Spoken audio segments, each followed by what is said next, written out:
ठीक है। तो ये इसका फॉर्मेट है फॉर्मल इन्विटेशन का, तो कुछ इस तरीके से बनेगा। ठीक है। इसके अलावा मैं तुम्हें एक और फॉर्मेट बताऊंगा इसी के। ठीक है। ये फॉर्मेट तुम्हारे किसमें काम में आएगा, ये फॉर्मेट तुम्हें उस जगह बनाना है कि अगर इन्विटेशन ये आता है कि भाई आपके स्कूल के अंदर एनुअल फंक्शन है, या आपके स्कूल के अंदर कोई प्रोग्राम है, या आपकी संस्था के अंदर कोई प्रोग्राम है। ठीक है। जैसे मान लो एनुअल डे फंक्शन या वार्षिक उत्सव या और कुछ प्रोग्राम आप कर रहे हो, या ब्लड डोनेशन कैंप का कर रहे हो। ठीक है। तो उसमें आप किसी चीफ गेस्ट को इनवाइट कर रहे हो, मान लो कि आपने शिक्षा मंत्री को बुलाया या विधायक साहब को बुलाया। ठीक है। तो उसको जो आप इनविटेशन भेजो। ठीक है। तो ये उसका फॉर्मेट है।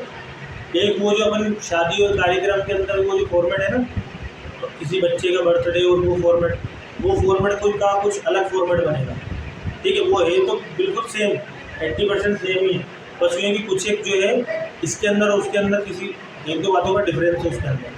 ठीक है। तो ये जो फॉर्मेट मैं उस हिसाब से बता रहा हूँ कि जिसमें अपन किसी चीफ गेस्ट को इन्वाइट कर रहे हैं। ठीक है। अपनी संस्था के अंदर चीफ गेस्ट को इन्वाइट किया जाए तो सबसे पहले तो आएगी होस्ट लाइन। होस्ट लाइन का मतलब तो भाई जो होस्ट है, जैसे मान लो अपना स्कूल है, अपना स्कूल जो है वो इन्वाइट कर रहा है। ठीक है। तो यहाँ पे होस्ट लाइन के अंदर जो आएगा कि we are cordially invite from GSS Khokhariya Khurd school. ठीक है। कि खोखरिया खुर्द स्कूल की तरफ से आपको जो इन्वाइट किया जाता है। ठीक है। तो इन्वाइट की लाइन आएगी उसके अंदर।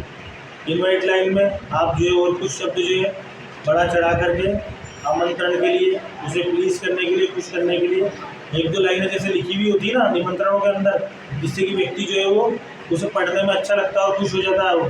ठीक है। तो ऐसी लाइन है। ठीक है। इन्वाइट लाइन उसके अंदर आएगी। उसके बाद में इवेंट लाइन।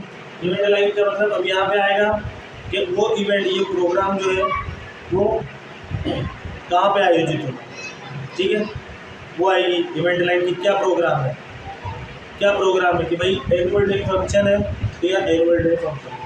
ठीक है। ब्लड डोनेशन कैंप है तो ब्लड डोनेशन कैंप। ठीक है। ये रिपोर्ट नहीं है इन्विटेशन के लिए, या और कोई प्रोग्राम आपकी संस्था कर रही है तो वो इवेंट वहाँ उसके अंदर दिया हुआ होगा। इसमें से तुम्हें मर्जी से कुछ नहीं बनाना है, ये फॉर्मेट याद रखना है। ठीक है। मर्जी से एक या दो लाइनें लिखनी है, बाकी सारा क्वेश्चन में से मिलेगा। सारा किस में से मिलेगा, क्वेश्चन में से। होस्ट लाइन ये भी तुम्हें क्वेश्चन में से मिल जाएगी कि कौन सी संस्था या कौन सा स्कूल या और कोई जो है कौन बुला रहा है, ये भी मिल जाएगी। इवेंट लाइन भी तुम्हें वहाँ से मिल जाएगी। इवेंट लाइन के इवेंट कौन सा है, क्या प्रोग्राम है, वो भी तुम्हें उसके अंदर क्वेश्चन के अंदर मिल जाएगा। डेट ये भी क्वेश्चन के अंदर मिल जाएगी, डेट कौन सी तारीख को है। टाइम ये भी क्वेश्चन के अंदर मिल जाएगा। ठीक। वेन्यू ये भी क्वेश्चन के अंदर मिल जाएगा। लेकिन अगर क्वेश्चन के अंदर नहीं मिलता है, ये चीज़ क्वेश्चन के अंदर नहीं है, या ये नहीं है, या ये नहीं है, तो तुम ऐसा नहीं है कि ये क्वेश्चन के अंदर नहीं दे रखी तो सर वहाँ तो दे ही नहीं रखी, तो डेट भी छोड़ दी हमने, ये भी छोड़ दिया, टाइम भी छोड़ दिया और वेन्यू भी छोड़ दिया। इसका मतलब फिर वो इन्विटेशन रहा था। ठीक है। मान लो एग्जामिनर ने दे दिया, क्वेश्चन दे दिया, अब उसने वैसे 90% 99% केस में या 95% केस में देगा। मान लो कभी नहीं दिया हुआ होता है, कोई एक चीज़ मिस होती है, तो भी तुम्हें ये लाइन लिखनी है, क्योंकि मैंने जो 5 W होता है उसके बिना इन्विटेशन होता नहीं है कि भाई ओकेज़न क्या है, कब है, कहाँ पे है, कौन कर रहा है और किसको बुलाया जा रहा है। ये 5 W तुम्हें उस इन्विटेशन में अपने देखने हैं कि हमने कब इन्वाइट करा या क्या, किसको इन्वाइट करा या क्या, तारीख आ गई, जगह आ गई। ठीक है। और अवसर क्या है, ये 5 चीज़ तुम्हें इन्विटेशन में देखनी है। तो वो इन्विटेशन क्या है, पूरा है। तुम ये समझ लेना कि अब हमारा इन्विटेशन हम इन 5 W का उपयोग कर लिया है। अब हमारा इन्विटेशन जो है वो बिल्कुल 95% 99% कम्प्लीट है। 5 W होनी चाहिए, उसमें से कोई सा भी हटना नहीं चाहिए। मान लो आपने तारीख ही नहीं दी तो आपको इन्विटेशन रहा क्या भाई, इंसान के लिए घूमेगा क्या कौन सी तारीख को है, जगह नहीं दी तो कहाँ जाएगा, तो फिर वो इन्विटेशन कहलाएगा क्या, फिर उसके नंबर क्या होंगे, माइनस होंगे। ठीक है। तो अगर दे रखा है उस क्वेश्चन में तो अच्छी बात है, लेकिन फिर भी नहीं दे रखा है तो अपनी मर्जी से डेट लिखनी, टाइम लिखना और वेन्यू जगह जैसे उसके अंदर दिया होगा। ठीक है। उसके बाद name of the chief guest ये भी क्वेश्चन में दिया होगा। तो सारी चीज़ें क्वेश्चन के अंदर है, बस फॉर्मेट इस वजह से बताया जा रहा है कि तुम्हें ये बता रहे कि होस्ट लाइन ऊपर आएगी, इनवाइट लाइन उसके बाद आएगी, इवेंट लाइन यानी कि जो प्रोग्राम कर रहे हैं, एनुअल डे फंक्शन कर रहे हैं या कोई भी कर रहे हैं, होस्ट लाइन का मतलब जो बुला रहा है, जो व्यक्ति है जिसकी संस्था बुला रही है वो। इनवाइट लाइन के अंदर आप उसे प्रेम से बुला रहे हो। उसके बाद इवेंट बता रहे हो कि ये इवेंट है, ये प्रोग्राम है हमारे। उसके बाद उसकी तारीख कब है, उसके टाइम कब है, उसका वेन्यू, स्थल कौन सा है। उसके बाद में name of the chief guest, कि कौन से चीफ गेस्ट को आपने बुलाया है, ठीक है। उसके बाद उसकी डेजिग्नेशन आएगी, यानी कि वो किस पोस्ट के ऊपर है, ठीक है। और शिक्षा मंत्री तो शिक्षा मंत्री, ठीक है। CBO साहब है तो CBO साहब, DO साहब है तो DO साहब, जिला शिक्षा अधिकारी है तो वो, ठीक है। कलेक्टर साहब है तो कलेक्टर साहब, SDM साहब है तो SDM साहब, वो उनकी पोस्ट आएगी, उनका नाम आएगा और पोस्ट आएगी, ठीक है। इस वजह से डेजिग्नेशन का मतलब होता है पद, जिस पोस्ट के ऊपर वो है वो, ठीक है।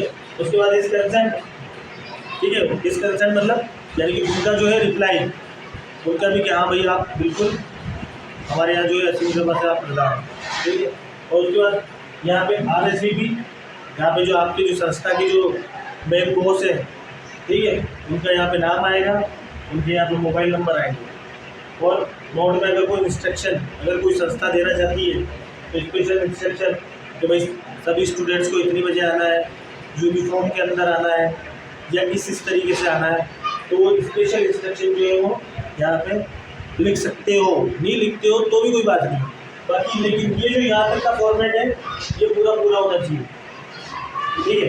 ये RSVP भी होना चाहिए, क्योंकि यहाँ पे फिर बाद में वापस नाम आता है, ठीक है। आगे समझ में। तो ये जो है ये फॉर्मेट है फॉर्मल इन्विटेशन का। जो कोई संस्था, ठीक है, या NGO जो है वो किसी को बुला रही है अपने यहाँ पे प्रोग्राम करने के लिए, ठीक। आगे समझ में, ठीक है। तो ये फॉर्मल एक्सेप्टेंस का जो है फॉर्मेट है इनविटेशन का, ठीक है। उसके अंदर सबसे पहले क्या लिखना है अपन को, जहां से अपने पास यानी कि जिसने अपन को कार्ड भेजा है, ठीक है ना, जिसने अपन को इनवाइट करा है, तो सबसे पहले तो अपनी फैमिली का नाम आ जाएगा। उसके बाद तुम्हें ये है ये लाइन लिखनी कि have much pleaser in accepting for kind invitation of, कि हमें बहुत खुशी हो रही है आपका ये इनविटेशन स्वीकार करके। इस लाइन का मतलब ये है कि आपने जो हमें इनवाइट करा है तो उसके लिए हमें जो है बहुत खुशी है उसे स्वीकार करते हुए। फिर उसके बाद ये वाली लाइन लिखनी है, मिसेज एंड मिस्टर गुप्ता, जिसके से इनविटेशन आया है। पहले तो जिसके आया है अपने आया है अपना फैमिली का नाम, ठीक है। उसके बाद ये कि भाई एक्सेप्ट करते हुए हमें काफी खुशी महसूस हो रही है। उसके बाद में फिर सामने वाली फैमिली का नाम जिसने इनविटेशन भेजा है, ठीक है। उसके बाद ये लिखना है ऑन द ओकेजन ऑफ, ठीक है, कौन से अवसर पर। तो कौन सा अवसर है ये भी पेपर में से मिल जाएगा, ऑन द ओकेजन ऑफ, और ये भी पेपर में से मिल जाएगा, ठीक। ये चीज पेपर में से मिल रही है, ये चीज पेपर में से मिल रही है, और ये भी चीज पेपर में से मिल रही है। तुम्हें ये याद रखना है सीरियल वाइज के पहले कौन सा आएगा दूसरा कौन सा आएगा, ठीक। ऑन द ओकेजन ऑफ, तो ओकेजन कौन सा, होम इनॉग्रेशन, घर का उद्घाटन, ठीक है। उसके बाद में फिर तुम्हें जो है फिर वार लिखना है कि कौन से वार को है, कौन से डे को है। तो यहाँ पे संडे, अब वहां पेपर के अंदर जो भी दिया होगा मंडे ट्यूसडे जो भी है उसके हिसाब से यहाँ पे ऑन, क्योंकि दिन के पहले जो भी वार होता है ना उसके पहले ऑन प्रीपोजिशन का प्रयोग होता है। तो यहाँ पे संडे के पहले ऑन प्रीपोजिशन ये लगाई, तो ऑन संडे डे, और डे कौन सा है 15 मार्च, ठीक है ना, 2023 2023, ये भी पेपर में से मिल जाएगा। टाइम जो है एट 7 PM टाइम, और ये 10 बजे तक है, ठीक है, ऑनवर्ड। तो 7 बजे से लेकर के जो 10 बजे तक, ठीक है, ये भी पेपर में से मिल जाएगा। उसके बाद वेन्यू लिखना है तुम्हें, वेन्यू मतलब स्थान, स्थान कौन सा, नेहरू गार्डन, ठीक है। वहां पे जो लिख रखा होगा उसके हिसाब से आएगा, ठीक है ना। वहां पे जो स्थान लिख रखा है, प्लेस लिख रखा है, वहां पे ये सारी चीजें अलग दे रखी होगी, ठीक है, ये ध्यान रखना। ये नाम भी अलग होगा, ये भी अलग होगा, ये भी अलग होगा, और ये दिन तारीख और ये टाइम ये भी अलग अलग होगा। तुम्हें फॉर्मेट याद रखना है कि किस जगह कौन सी चीज लिखनी है। उसके बाद में ये वेन्यू ये भी अलग दिया हुआ होगा, ठीक है। और उसके बाद ये वाली लाइन तुम्हें यहाँ लिखनी है कि their thanks Mrs and Mr Gupta, ठीक है, कि हम जो है मिसेज एंड मिस्टर गुप्ता को जो है वो धन्यवाद देते हैं, and make sure to present there in time, और हम आपको ये विश्वास दिलाते हैं कि हम वहां पे टाइम पे प्रेजेंट हो जाएंगे, ठीक है। ये वाली लाइन तुम्हें याद रखनी है, ठीक है, ये वाली लाइन याद करके ले जानी है, और एक ये वाली लाइन याद करके ले जानी है, ये वाली और ये वाली। बाकी सारा जो है मैटर ये पेपर के अंदर है। तो पहले तो हो गया अपनी फैमिली का पता, ठीक।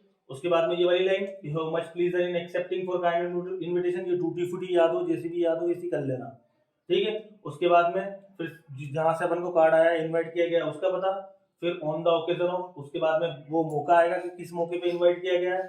तो यहाँ पे जो भी वहाँ पे ओकेजन दे रखा है, जो भी अवसर दे रखा है कि कौन सा अवसर है, शादी का है कि बर्थडे का है कि होम उद्घाटन का है, ठीक है, वो चीज आएगी। उसके बाद उसका बार आएगा कि कौन से बार को है, तो उसकी तारीख आएगी, ठीक है ना। उसके बाद उसका सन लिख देना, ठीक, ये सब पेपर में से है। उसके बाद टाइम भी उसके अंदर दिया हुआ होगा, टाइम नहीं दिया हुआ है तो अपनी मर्जी से टाइम लिख देना, ठीक है। उसके बाद में वेन्यू, वेन्यू का मतलब होता है स्थल, यानी कि प्रोग्राम कहाँ पे आयोजित किया जाएगा, तो वहां पे जो दे रखा होगा वेन्यू कौन सा है, तुम्हें जगह तलाशनी है उसके अंदर की जगह कौन सी दे रखी है, तो वहां जो जगह दे रखी है वो उसके बाद है। और फिर उसके बाद दे thanks Mrs and Mr Gupta, उसके बाद में ये वाली लाइन लिखनी है कि हम जो है आपको मिसेज एंड मिस्टर गुप्ता को धन्यवाद देते हैं, and make sure to present there in time, और हम यहाँ पे आपको जो है समय पे उपस्थित होने का जो है वो वादा करते हैं, ठीक है। ये बात हो गई, ये तो हो गया फॉर्मल का एक्सेप्टेंस का वाला, स्वीकार करा।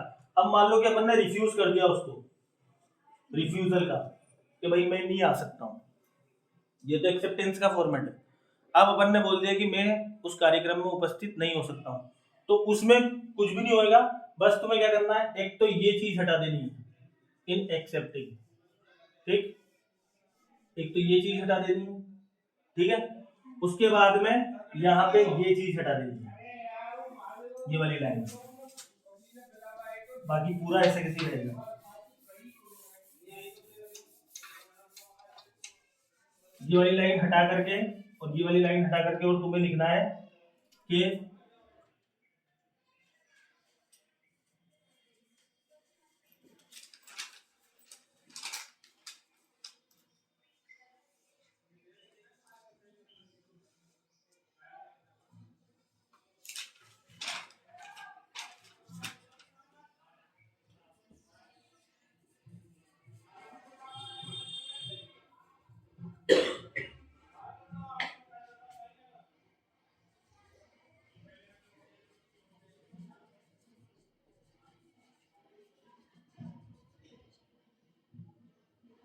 अब मेरी बात सुनो, ठीक है, ये वाली लिख दी। अब इस लाइन का मतलब क्या हुआ कि we regret to attend the program, क्या हमें रिग्रेट है, हमें खेद है, रिग्रेट का मतलब दुख, पछतावा, ठीक है ना, कि हमें खेद है, हमें पछतावा है कि हम जो है आपका कार्यक्रम वो अटेंड नहीं कर सकते हैं, ऑन अकाउंट ऑफ, किस कारण से, ऑन अकाउंट ऑफ का मतलब होता है किस कारण से। अब कौन सा कारण है वो, अब यहाँ पे कोई पर्सनल कारण नहीं लिखना, मैंने जैसे बताया था फॉर्मल में पर्सनल कारण नहीं आएगा, ठीक है ना, कि भाई और कुछ हो गया था, या मैं नहीं आया था, या मेरी नींद लग गई थी, आगे समझ में, या फिर मुझे बच्चे को स्कूल छोड़ने जाना था, ठीक है, ठीक है, हम दोनों के बीच में झगड़ा हो गया था, ठीक है, ये ऐसा कोई कारण नहीं आएगा, बस यहाँ पे लिखना ऑन अकाउंट ऑफ, ठीक है, और यहाँ पे लिख देना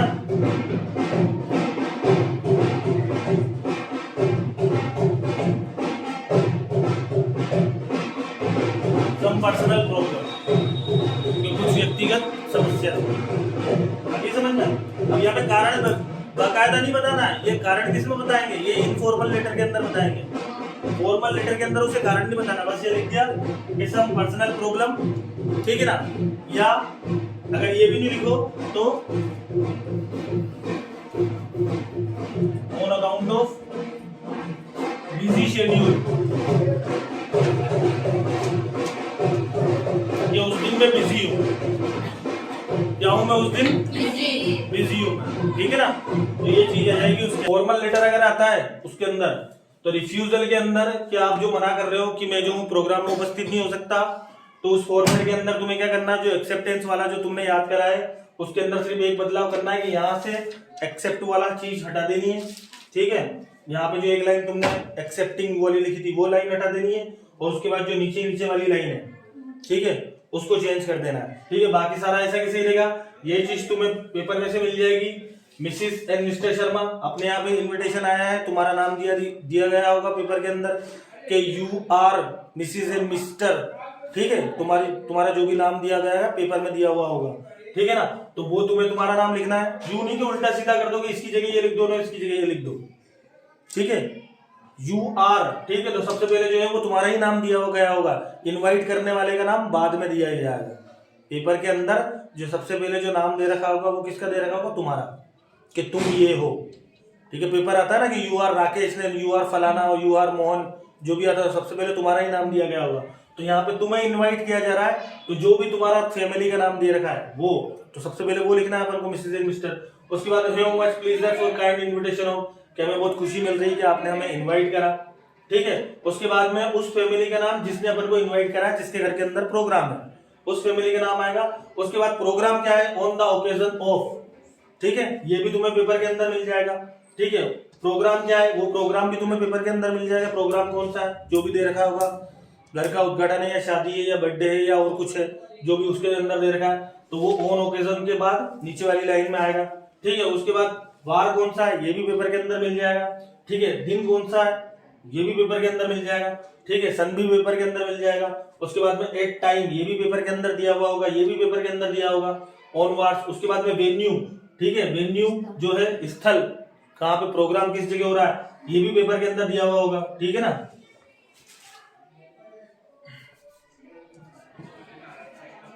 ये भी पेपर के अंदर दिया होगा कि कौन सा स्थल है। ठीक, अब उसके बाद में तुम्हें बस ये वाली लाइन याद रखनी है कि we regret to attend the program, कि हमें खेद है या हमें दुख है कि हम जो है वो आपका प्रोग्राम जो है वो अटेंड नहीं कर सकते। ठीक है, we regret to attend the program on account of, किस वजह से, बिजी शेड्यूल, ये लिख दो, या सम पर्सनल प्रॉब्लम लिख दो। ठीक है, पर्सनल प्रॉब्लम बस लिखना है, पर्सनल प्रॉब्लम, बाकी बतानी नहीं पर्सनल प्रॉब्लम कौन सी है, क्योंकि फॉर्मल जो फॉर्मेट होता है उसके अंदर पर्सनल प्रॉब्लम सबके सामने इंसान जो है वो जाहिर नहीं करता है। हर किसी को पर्सनल प्रॉब्लम बताने की जरूरत होती है, व्यक्ति हर किसी को पर्सनल प्रॉब्लम तो नहीं बताता है। मान लो कोई रिलेटिव है या कोई खास है तो उसको अपनी पर्सनल प्रॉब्लम बता देता है, लेकिन हर किसी को नहीं बताता। तो इस वजह से यहाँ पे पर्सनल प्रॉब्लम नहीं आएगी। इससे बढ़िया ये है कि उस जगह बिजी शेड्यूल लिख दो, बस ये लिख करके आ जाना, बिजी शेड्यूल, ये स्पेलिंग याद कर लेना, शेड्यूल, बिजी शेड्यूल लिख देना। तो ये जो है ये रिफ्यूजल का बन जाएगा तुम्हारा फॉर्मेट, कि हम जो है नहीं आ सकते। और जब तुमने एक्सेप्ट करा है और तुम उसमें वहां पे जा रहे हो उस प्रोग्राम के अंदर, तो फिर वो नीचे लाइन जो है वो दूसरी आएगी। ठीक है ना, कि we have much pleasure to accept the invitation of, वो जो उसके अंदर तुमने लिखी है। ठीक है, कि हम जो है वो खुशी महसूस करते हैं कि आपने हमें जो है वो बुलाया और हम जो है वहाँ पे टाइम पर जो है वो उपस्थित हो जाएंगे। ठीक है, तो ये क्लियर हो गया, फॉर्मल का एक्सेप्टेंस भी क्लियर हो गया और ये रिफ्यूजल भी क्लियर हो गया। फॉर्मेट तुम्हें एक ही याद करना है, बस उसमें नीचे वाली लाइन चेंज करनी है और यहाँ पे जो एक्सेप्ट वाला जो लिखा हुआ है वो हटाना है। आ गई बात समझ में? बाकी पूरा फॉर्मेट ऐसे कैसे रहेगा, पहले नाम फैमिली का, उसके बाद में सामने वाली फैमिली का नाम जिसने अपन को बुलाया है, फिर उसके बाद में वो वहां पे कार्यक्रम क्या है वो, उसके बाद में फिर दिन आएगा, फिर उसके बाद में तारीख आएगी, फिर उसके बाद नीचे टाइम आएगा, फिर उसके बाद में नीचे स्थल आएगा, प्रोग्राम किस जगह, और फिर उसके बाद में ये वाली लाइन आएगी। क्लियर है बात?